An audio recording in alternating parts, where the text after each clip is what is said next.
Hey guys, it's Rob Trube with Strategy Simple, and we're going to talk about a pretty fun topic for me today. One of the things that I've always talked with a lot of my clients, and that is your ideal client profile, finding your ideal client. And I always say, who, what, and why.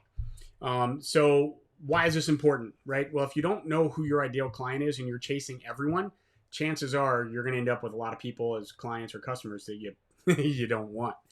So obviously, it impacts revenue, it impacts cost savings, it impacts pretty much your entire business. So when we talk about your ideal client, and we're talking about who, if you're an existing business, an existing agency, an existing practice, whatever, look at your existing clients and find your good clients. Now, does that mean that you need to focus on the ones that you make the most money from? Well, maybe.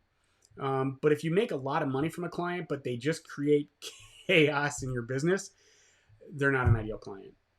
You really want the guys the people, the clients or customers that are profitable for your business, but also that you enjoy or you're able to do business with well. So I always tell people, I always give them a score like ease of doing business, right? What's their likable score? And I'm actually in the process of creating a sheet that'll allow me to help people score their clients. So look at them, find your best clients, and then if you're B2B, if you're doing commercial stuff, look at their SIC and ICS codes, right? What industries are they in? And don't just look at their primary, look at their secondary and tertiary and go down. What other codes or what other businesses are they in? And see if you can start to identify patterns from that. Look at their company size, their revenues, depending on what you're doing, number of PCs, number of vehicles, all those different things. And that's typically available through most data providers. If you're B2C, same thing, right? Your demographics, age, income, homeowners, all of those type of things. And again, those are pretty typical list selects that you can get that information on your existing clients. But then you're going to look at the what, right? So you know the who now, but the what is what's the big problem? What's the challenge that they're trying to solve for? What's the thing that they need? What you offer? What is it that you offer that they need, right? So look at the what, and don't just say, "Oh, well, they're always looking for a better price. I can give them a better price." That's cheating.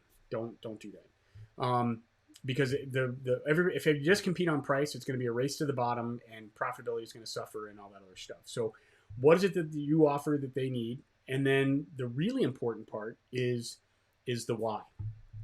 And the why, from an ideal client standpoint, is why do they need to solve this problem, right?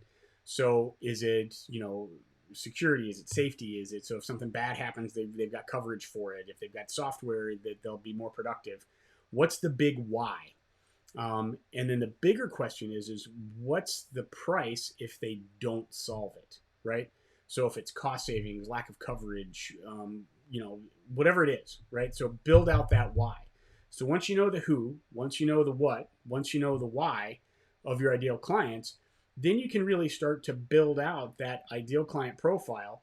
And then what I always say is you can then build out a couple of personas. And the personas are fictional representations of that ideal client profile, right? Name them, put in, where, how many kids they have, where do they go to school, what are their interests, where do they get their information, what are their concerns, right?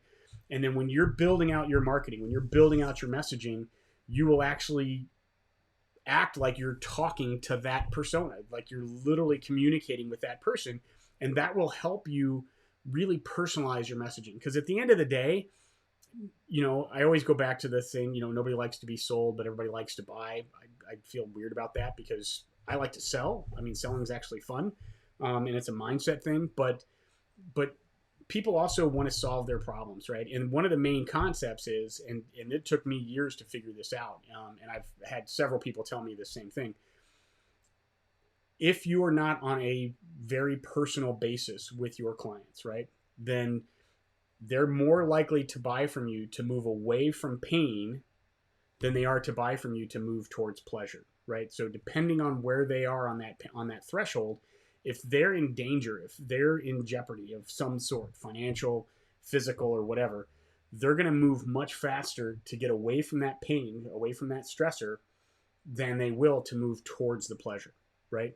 Now, if they're secure, they've got a lot of money, and you're selling luxury cars, they're moving towards pleasure, right? And they're not going to know you if you're selling a high-end Mercedes, whatever. But that's that point. But if they're trying to solve critical issues, again, always remember they're going to move away from pain.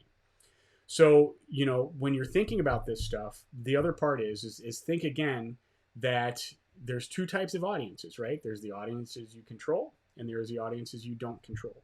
So when you're building out your who, what, why, right? Also think about how you're going to be able to get them so that it's an audience that you can control. Meaning, if you're just doing stuff on social media, make sure that you've got all of their contact information off of there. And once you have that who, what, why, then you can also start to build out those tools. Now, if you're doing any kind of advertising and you started to build out this profile and you know what their interests are and you've got all that information, guess what?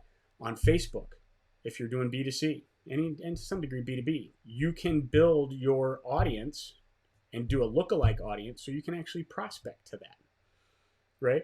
If you're B2B, you can build out a search criteria in LinkedIn that matches that, and you can find more customers like your best customers, right? There's now that you get into messaging and all the other stuff, but that's a pretty key point, right? And everybody's like, well, I know who my customers are. I don't need to go through this process. If you document it, you can use it to help you grow.